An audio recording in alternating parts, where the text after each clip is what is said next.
नमस्कार प्रेक्षकांनो, मुरंबा मालिकेच्या आजच्या भागामध्ये आपण पाहणार आहोत की देवळातून आता माही ही घाईघाईने आता मुकादमांच्या घरी येते। सीमा आता हॉलमध्ये असते। रमा येऊन आता सीमा शेजारी उभा राहते। सीमा म्हणते की काय झालं ग, एवढा कसला चेहरा पाडून बसलीस? तेव्हा आता माही म्हणते की काही नाही। तेव्हा आता डोक्याचा म्हणजे माहीच्या डोक्याचा आता सीमा घाम पुसते आणि म्हणते की उन्हातून आलीस ना एवढ्या लांबवरून, तेव्हा थकवा आला असेल। बरं ऐक ना, मी तुला एक सांगते की अक्षयसाठी मी नवस केला होता ना, तेव्हा अक्षयला प्रसाद दे आणि त्याचा उष्टा प्रसाद थोडा तो सुद्धा खा। आणि त्यानंतर आता रमा म्हणते की असं करून काय होणार आहे? सीमा म्हणते हे बघ, सगळेजण म्हणजे अशी प्रथाच आहे, नवऱ्याचा जर उष्टा प्रसाद थोडासा बायकोने खाल्ला तर नवरा बायकोचं प्रेम वाढतं आणि सगळं काही व्यवस्थित होतं। सीमा म्हणते की असाच संकेत आहे आणि असंही म्हणतात की उष्ट खाऊ नये, एका ताटात जेवू नये, पण बायकोने जर नवऱ्याचं उष्ट खाल्लं तर खरंच प्रेम वाढतं असे सीमा आता रमाला सांगते आणि रमा ताबडतोब तो उष्टा प्रसाद खायला तयार होते। पटकन आता माही ही अक्षयच्या बेडरूममध्ये येते आणि अक्षयला पेढ्याचा प्रसाद देते। अक्षय आता पेढा खाऊ लागतो, तेवढ्यात आता माही म्हणते की अर्धाच खा, अर्धा मला द्या। तेव्हा आता अक्षय माहीकडे बघतो आणि हसतच अर्धा पेढा खातो आणि अर्धा माहीला देतो। पटकन माही तो पेढा खाते आणि लगेच अक्षय हसतच म्हणतो की अर्धांगिनी आहेस ना माझी। तेव्हा आता माही म्हणते की अय्या, मी तर 2 गोष्टी विसरलेस, मी देवळातून हळदी आणि गंध आणायला विसरले आणि आता तुम्हाला कसं गंध लावू मी? आणि तेवढ्यात आता अक्षय उठून उभा राहतो। अक्षय माहीसमोर उभा राहून अक्षय म्हणतो एवढंच ना?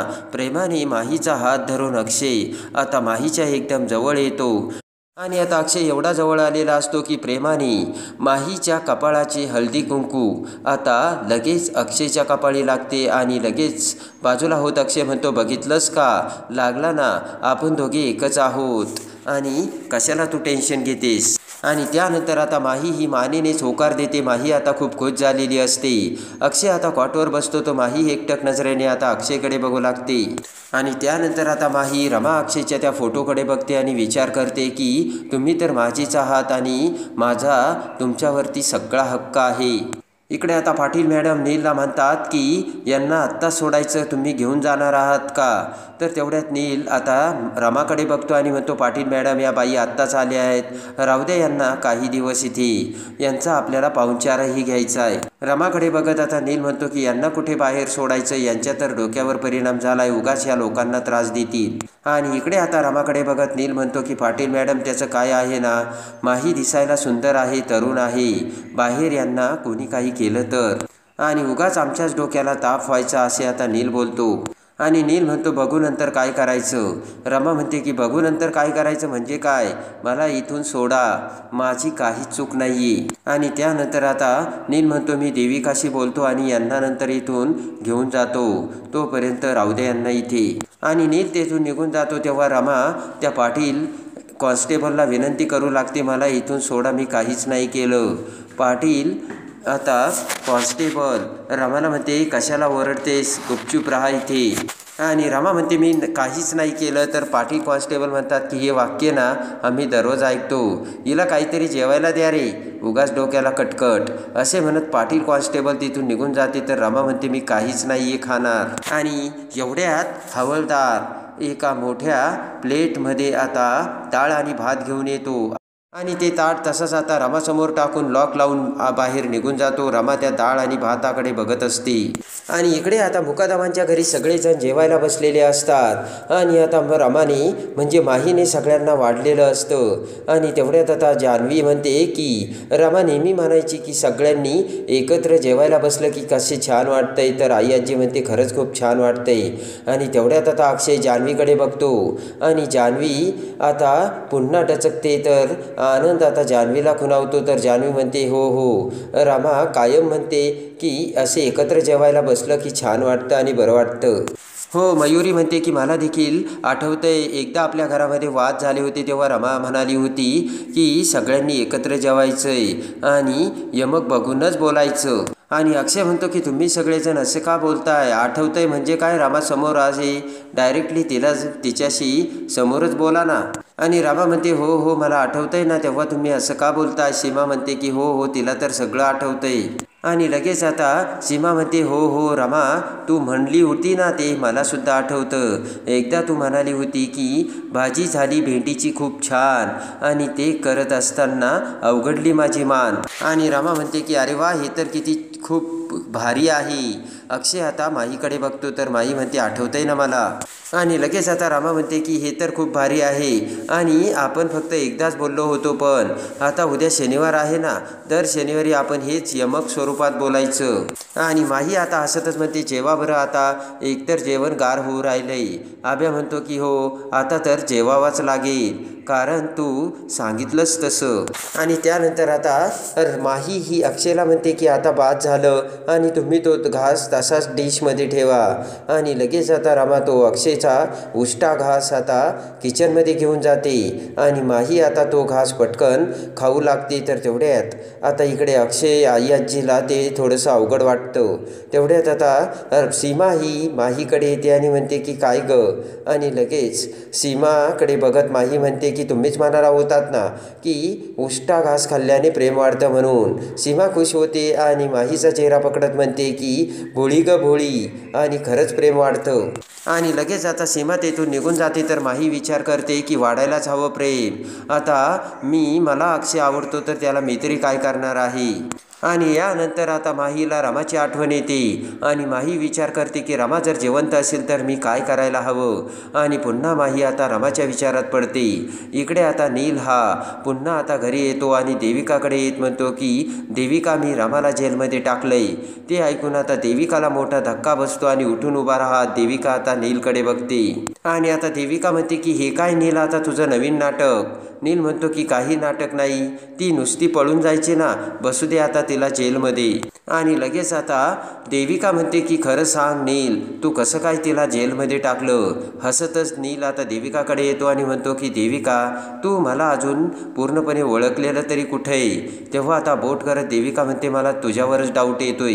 नील म्हणतो माझ्यावर डाऊट, तो कसा. आणि लगेच आता देविका म्हणते की तू क्रिमिनल आहेस का आणि तुझ्यावर कुठली केस चालू आहे का. नील आता देविकाकडे बघतो आणि हसतच म्हणतो की देविका तू सुद्धा क्रिमिनलच आहेस. आणि देविका म्हणते की तू नाही का तुझ्या नवऱ्याला.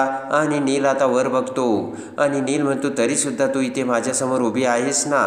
आणि त्यानंतर आता नील म्हणतो की मी तुला सुद्धा आत्ता जेलमध्ये टाकू शकतो, आत्ता नाही का मी जसं रमाला टाकलं तसं. आणि तेवढ्यात आता देविका ही आता धक्का बसून नीलकडे बघते आणि म्हणते कोण आहेस तू. तर नील हसू लागतो. आणि लगेच आता नील म्हणतो की तेव्हा माझ्यापासून सरळ राहायचं आणि माझ्याबरोबर सरळ चालायचं. आणि इकडे आता रमा ही आता नैनाकडे येते आणि नैनाला तिने रमाला बघितल्याचे सांगते. तेव्हा आता नैनाला सुद्धा मोठा धक्का बसलेला असतो. माही येरझऱ्या घालत असते आणि विचार करत असते. तर नैना म्हणते की ए माही तू खरंच सांग ती रमाच होती का. आणि नैना म्हणते की जर तसं काही असेल ना तर आपल्याला तिला शोधायला पाहिजे आणि तू सांग मला तू तिला कुठे बघितलं आणि आपण तिकडे जायला हवं. आता माही विचारात पडते आणि नैना म्हणते की आपण हे सगळं अक्षयला सांगून टाकूयात आणि चल. माही आता नैनाला थांबवते आणि म्हणते की तू काय मॅड आहेस का, आत्ता कशाला सांगायचं त्याला. आणि आता माही म्हणते की मीच कन्फर्म नाही आहे, तुला कळतंय का काय झालं. माही म्हणते की मलाच कळत नाहीये आणि म्हणून मी तुझ्याकडे आले आणि तू लगेच म्हणते की अक्षयला जाऊन सांगणार म्हणून. आणि त्यानंतर आता नैना म्हणते की अक्षयला कधी ना कधी कळणारच आहे. तेव्हा आता तूच ठरव माही, अक्षयला सांगून रिस्पेक्ट निर्माण करायचा की आमच्यापासून ते लपून ठेवायचं. आणि त्यानंतर आता माहीला नैनाचे देखील म्हणणे पटलेले असते. आणि नैनाकडे बघत आता माही विचार करते की खरंच आपण अक्षयला सांगायलाच हवं का. आणि त्यानंतर आता विचार करून दोन्ही बाजूने विचार करत आता माही ही हॉलमध्ये बसलेल्या अक्षयकडे येते आणि पुन्हा विचार करू लागते. तर आता विचारात पडलेल्या माहीला बघून अक्षय म्हणतो काय झालं. तेव्हा आता माही म्हणते की काही नाही, मला जरा तुमच्याशी बोलायचंय. आणि अक्षय म्हणतो की बोल ना. तेव्हा आता माही म्हणते की इथे नाही आपण बाहेर बोलूयात. तेव्हा आता अक्षय म्हणतो की आता माहीचा हात धरून अक्षय आता माहीला म्हणतो की चल, आणि आता माहीसोबत अक्षय आता बाहेर जाऊ लागतो. तर माही विचार करते की नैना तू बरोबर बोलत होती, माझं प्रेम जास्त महत्त्वाचं नाही, कारण आता ते अक्षयला सांगणं जास्त महत्त्वाचं आहे. इकडे आता लगेच सायदा आता देविकाच्या घरासमोर आलेला असतो आणि आता सायदा विचार करतो की रमा आता इथेच राहते आणि ती माझ्याकडे मदत मागायला आली होती, म्हणजे नक्कीच तिला इथे काहीतरी धोका आहे आणि नक्कीच काहीतरी प्रॉब्लेम आहे, असे आता सायदा हा देविकाच्या घराकडे बघत बोलतो. आणि इकडे आता पंकजसुद्धा देविकाच्या घरासमोर आलेला असतो आणि पंकज त्या घराकडे बघत म्हणतो की याच घरामध्ये मी माझ्या रमाचा आवाज ऐकला होता. आणि पंकजसुद्धा आता लपून छपून त्या घरामध्ये येऊ लागतो. तर इकडे आता सायदा हा त्या घरामध्ये दरवाजा उघडून आलेला असतो आणि इकडे तिकडे बघू लागतो. आणि तेवढ्यात आता पंकजसुद्धा खिडकीतून उडी मारून आता आतमध्ये येतो. तर पंकज आता सायदाला बघतो. सायदा आता रमाला इकडे तिकडे शोधत असतो आणि ते बघून पंकज पटकन सायदाकडे येतो आणि म्हणतो की हे सांग, माझ्या भाचेला तू कुठे लपवलंयस? तर आता सायदा म्हणतो की मी काय बोलतोयस तू काय डोक्यावर पडलायस का? आणि लगेच आता सायदा म्हणतो की अच्छा, म्हणजे श्रद्धाला तूच इथे लपवलंय का? मला माहिती श्रद्धा इथे राहते आणि ती संकटात आहे. तर आता पंकज विचार करतो आणि आता श्रद्धा हे नाव पंकजला नवीन वाटत असते. आणि लगेच आता साई म्हणतो की बोल, माझ्या श्रद्धाला तू कुठे लपून ठेवलंस? ते ऐकून आता पंकज म्हणतो की हे श्रद्धा ब्रिद्धा कोण आहे ना मला माहिती नाही, माझ्या भाचीला अगोदर तू कुठे लपवलंस ते सांग, आणि त्यासाठी तू किती पैसे घेतले ते देखील सांग. आता सायदा हा पंकजची कॉलर पकडतो आणि म्हणतो की पटकन सांग, माझी श्रद्धा कुठे? पंकज म्हणतो की मी तुझ्या कोणत्या श्रद्धेला नाही ओळखत, तूच सांग माझ्या भाचीला कुठे ठेवलंय. आणि तेवढ्यात आता सायदा म्हणतो की जास्त माझ्यासमोर शहाणपणा केला ना एक दिल मारून. तेवढ्यात त्यांची आरडाओरड चाललेली बघून देविका आणि नील तिथे येतात आणि नील त्यांच्याकडे बघत म्हणतो की ए काय चाललंय तुमचं? आणि लगेच आता नील म्हणतो की तुम्ही असे न विचारता माझ्या या घरामध्ये कसे घुसलात? तर आता पंकज म्हणतो की माझी भाची इथे आणि मी आलो असताना ती आता नाव घेऊन ओरडत होती आणि नाव घेऊन तिने मला हाक मारली होती. तेव्हा आता देविका ही आता पंकजकडे बघते आणि लगेच आता नील म्हणतो की देविका हा तोच गादीवाला आहे. आणि आता नील म्हणतो की तुझ्या मालकालाच फोन लावतो आणि तुझी नोकरीच घालवतो. तर आता पंकज म्हणतो हे धमकी कोणाला देतोयस? आणि आता पंकज म्हणतो की गप गुमानं सांग, माझी भाची कुठे लपून ठेवलीस तू? देविका म्हणते चल निघ, तुझ्या भाचीला ना तुझ्या घरी शोधायचं. आणि लगेच आता नील म्हणतो की भाची बिची काही नाही, निघायचं कळलं का? नाही तर मी काय करील तुला चांगलंच माहीत आहे. तर पंकज घाबरतो आणि आता सायदाकडे बघत नील म्हणतो की याच्याबरोबर आलायस का तू? सायदा म्हणतो की मी कशाला याच्याबरोबर येऊ, माझी श्रद्धा कुठे? तर आता लगेच देविका म्हणते कोण श्रद्धा? आणि आता सायदा म्हणतो की मला माहिती आहे ना, श्रद्धा इथेच आहे आणि ती कोणत्या तरी संकटात आहे. बोट करून चुटकी वाजवत सायदा म्हणतो की मला माहिती आहे श्रद्धा इथेच आहे आणि तुम्हीच काहीतरी झोल केलाय, तेव्हा पटपट सांगा श्रद्धा कुठे? नील आणि देविका आता सायदाकडे बघू लागतात. इकडे आता अक्षय हा माहीला गार्डनमध्ये घेऊन आलेला असतो आणि माहीकडे बघत आता अक्षय म्हणतो की ए रमा सांग ना, तुला काय बोलायचंय आणि तू काही विचार करते का? असे म्हणत आता अक्षय हा माहीचे हात धरतो. आणि त्यानंतर आता अक्षयकडे बघत माई म्हणते की अक्षय मी रमा नाहीये. ते ऐकताच अक्षयला धक्का बसतो आणि अक्षय म्हणतो की तू हे काय बडबडतेस? आणि अक्षय तर लगेच माही म्हणते की मी रमा नाहीये. आणि तेवढ्यात आता सीमा ही रमाला हाक मारते. तर रमा म्हणते हो हो आलेच. आणि तेवढ्यात आता अक्षय माहीकडे बघतो आणि म्हणतो की ही अशी हाक मारल्यानंतर जी मुलगी रमा हाक मारल्यानंतर त्या हाकेला ऊ देते आणि तीच मुलगी म्हणते मी रमा नाहीये. आणि लगेच आता अक्षय म्हणतो की काय तुझ्या डोक्यात काय होतंय आणि काय चाललंय? तेव्हा आता माई म्हणते की मला असं म्हणायचं की मी आता अगोदरची रमा नाही राहिली. ज्या रामावर तुमचं मनापासून प्रेम होतं त्या रामासारखी मी अजिबात नाही राहिली.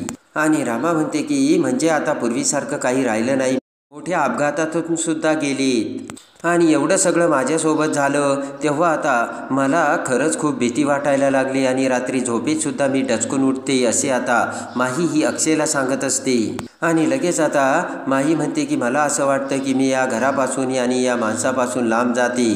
तर आता अक्षय म्हणतो की काय बोलतेस तू?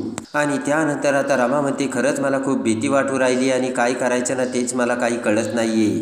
आणि त्यानंतर आता रमा म्हणते की मला कळतच नाही काय करायचं ते, आणि म्हणून मी मी तुमच्यामध्ये आणि माझ्यामध्ये अंतर ठेवते, कळतंय ना तुम्हाला ते? तर अक्षय म्हणतो की ते तर कळतेच, मला तू बाहेर झोपायला लावतेस. आणि लगेच आता अक्षय म्हणतो की का करतेस तू असं? आणि आता तेवढ्यात रमा रमा अशी हाक मारत सीमा तिथे येते आणि म्हणते की ए रमा, तू इकडे आहे होय, मी किती तुला शोधते. आणि त्यानंतर आता सीमा म्हणते की रमा चल आतमध्ये, मला तुझ्याशी काहीतरी बोलायचं आहे, तुला काहीतरी सांगायचं आहे. आणि तेवढ्यात आता अक्षय म्हणतो की आई हिला समजाव, ही काय वेड्यासारखं बडबडते, मला कशी म्हणते बघितलं का अक्षय, मी पूर्वीची रमा नाही राहिली आणि मला अक्षय नावाने हाक मारते. तर आता सीमा ही लगेचच डचकते, सीमाला धक्का बसतो आणि सीमा आता माईकडे बघू लागते. अक्षय म्हणतो की माझीसुद्धा आता खात्री पटली की माझी रमा हीच आहे, तरीसुद्धा ही अशी काय बडबडते तेच मला काही कळत नाही. सीमाने देखील आता डोक्याला हात लावलेला असतो. आणि लगेच आता सीमा म्हणते की अक्षय तूच कायम तिच्यावर अशी शंका घेतोस ना, म्हणून ती अशी बोलली असेल. आणि लगेच आता सीमा माहीचा हात धरते आणि म्हणते की चल, मला तुला काहीतरी सांगायचं आहे. आणि आता सीमा ही माहीला घेऊन आतमध्ये जाते. आणि त्यानंतर आता अक्षय म्हणतो हे सगळं काय चाललं हिचं काहीच कळत नाही आहे. सीमा इकडे आता माहीला आतमध्ये घेऊन येते आणि म्हणते की काय चाललं आहे तुझं हे सगळं आणि का असं वेड्यासारखं वागतेस तू? तेवढ्यात आता माही म्हणते की मला वाटतंय की अक्षयला आता सगळं खरं खरं सांगायला हवं. तेव्हा आता सीमा म्हणते की काय झालं, कुणी काही बोललंय का तुला आणि तुला कशाचा एवढा राग आलाय? आणि त्यानंतर आता इकडे माहीला मोठा धक्का बसलेला असतो, माहीच्या डोळ्यात पाणी आलेलं असतं. इकडे आता अक्षय आता स्कूलमध्ये जाऊन एक फॉर्म घेऊन येतो आणि तो फॉर्म माहीला देत म्हणतो की माही मी एक फॉर्म आणला आहे आणि तू 10वीची परीक्षा दिलेली आहे, तेव्हा आता तू 12वीची सुद्धा परीक्षा द्यायचीस. आणि ते ऐकून माहीला मोठा धक्का बसतो. आणि त्यानंतर आता अक्षय म्हणतो की मी तुझा अभ्यास घेईन, 10वीची परीक्षा तू जशी दिली तशी आता 12वीची सुद्धा परीक्षा द्यायची. इकडे आता नील हा आता पुन्हा जेलमध्ये येतो, पोलीस स्टेशनमध्ये येत. आता नीलने रमाला बाहेर काढलेली असते आणि नील म्हणतो की वेड्याची एक संस्था असती आणि त्या संस्थेमध्ये हिला घेऊन जाऊयात आणि बघू हिच्यावर तिथे काही उपचार होतात की नाही. असे म्हणत आता पाटील कॉन्स्टेबलसोबत आता रमाला वेड्याच्या संस्थेमध्ये आता नील घेऊन चाललेला असतो.